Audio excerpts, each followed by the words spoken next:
My next guest is a master of improv, a sharp-witted sketch comedian, and one of the creative forces behind Australia's most beloved improv murder mysteries. With a career that spans festivals, sellout shows, and critically acclaimed solo shows, he's been making audiences laugh for well over a decade. Welcome to Showtime, David Massingham. Thanks so much for having me, Andrew. Excited to be here. How did you start in improvisational comedy? High school, short answer. Just getting through the day at high school, or was it a performance? I think we all improv our way through high school a little bit. It's a murky path through those teenage years, but I actually also did improv classes and improvisation during high school, and I kind of found that love there. I grew up in Queensland, and there was I'm sure a lot of people are familiar with theatre sports. There was a theatre sports competition there, improvised games and stories and scenes and songs. And then I just had the bite from the improv bug that continued to infect me all the way through the rest of my life. Do you remember your very first improv performance? No, I wouldn't have a clue what my first one is. I can remember a couple of early ones though from those high school days. I remember a musical about taking out the trash that seemed to be incredibly epic and over the top and huge. It was just about somebody missing the garbage truck. So that's one that sticks out from the early days, but I've moved on from musicals about garbage now and moved on to murder mysteries. What's one of the wildest or most unexpected things that have happened to you during an improv? Oh wow,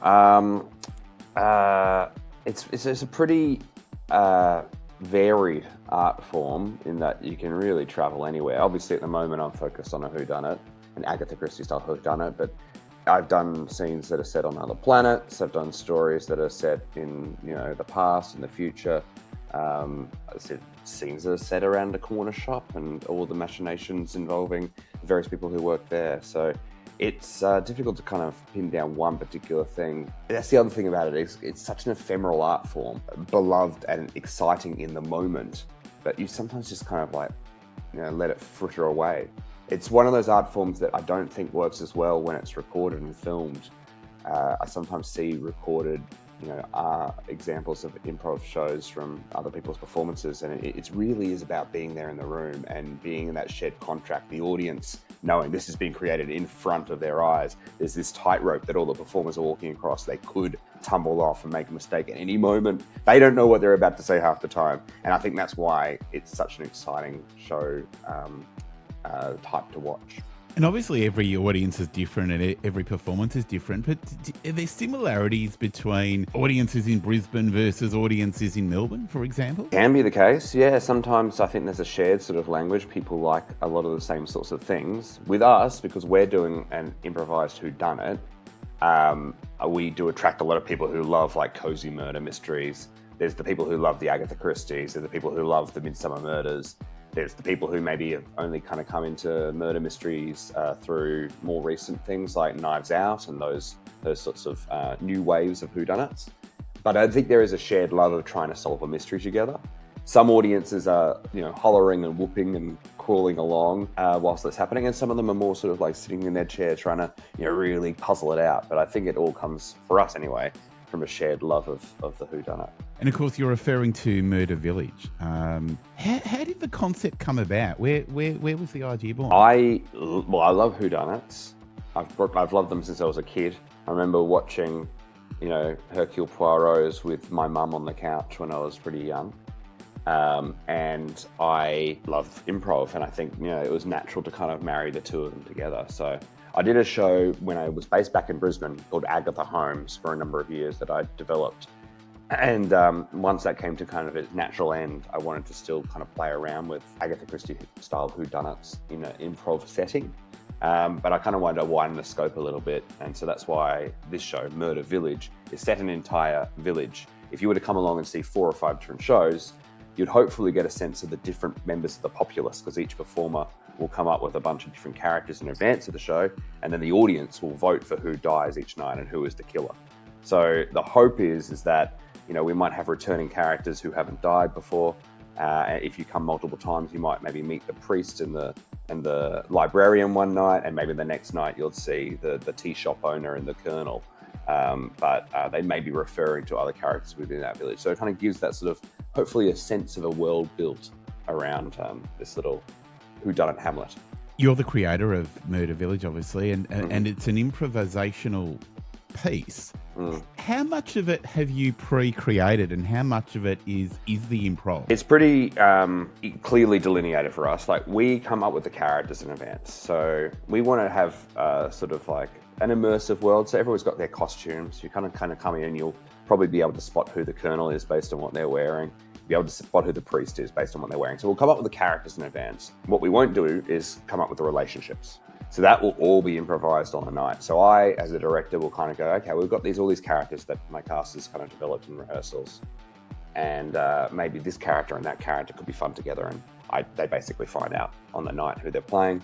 And then we will improvise the relationship between those characters based on the suggestions of the audience. We'll get a few different things to inspire that, like the murder weapon and the clue. Usually something else as well to pepper the story with something new. So they're fully formed characters with their backstories, and each performer sort of has a pretty good idea of how their character might respond to. Yeah, not necessarily the full backstory is developed. It's more sort of like a general sense of who they are. Because we don't want to, we want to be open to inspiration, right? So we don't want somebody to go, well, I was definitely left in the back seat of my car as a child and then grew up without any parents. We want to kind of like be open to discovering that within the show.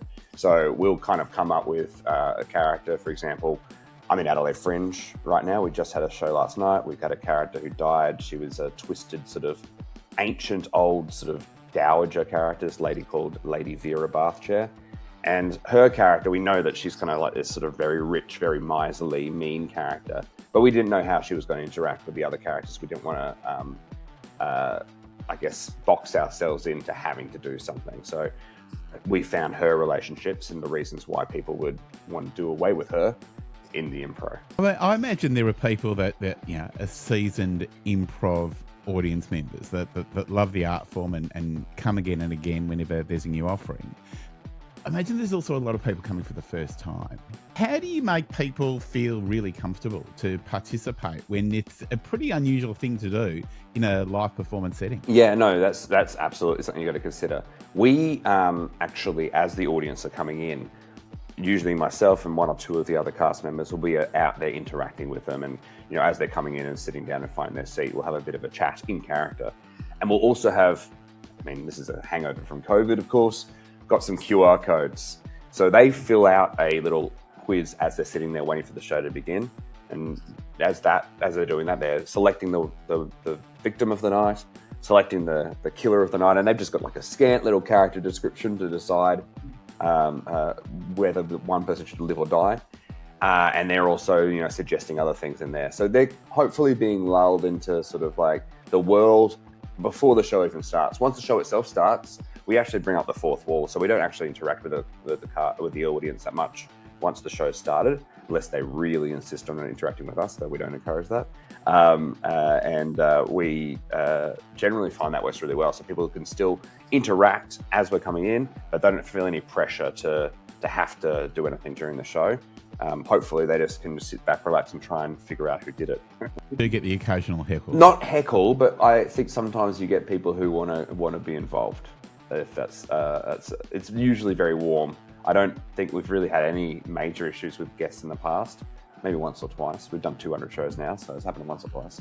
But for the most part, it's maybe somebody calling out as if they're a character in the scene as well, and we'll kind of like go yes, and kind of improvise them out of the room and continue our show.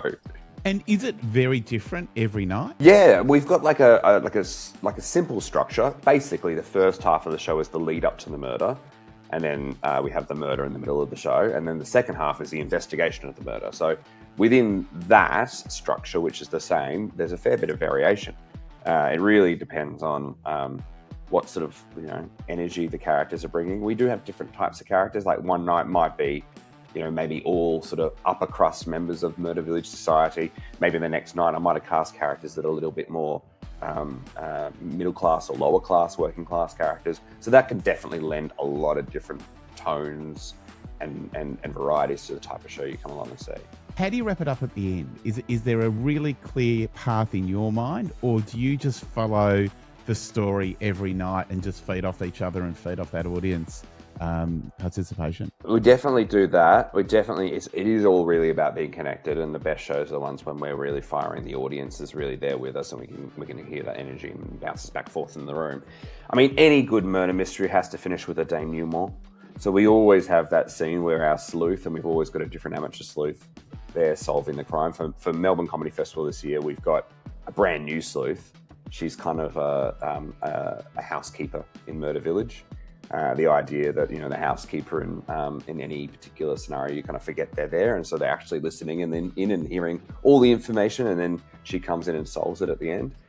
So that's our new character, Verity Garner, and she will hold a denouement at the end of all of our shows in Melbourne International Comedy Festival this year.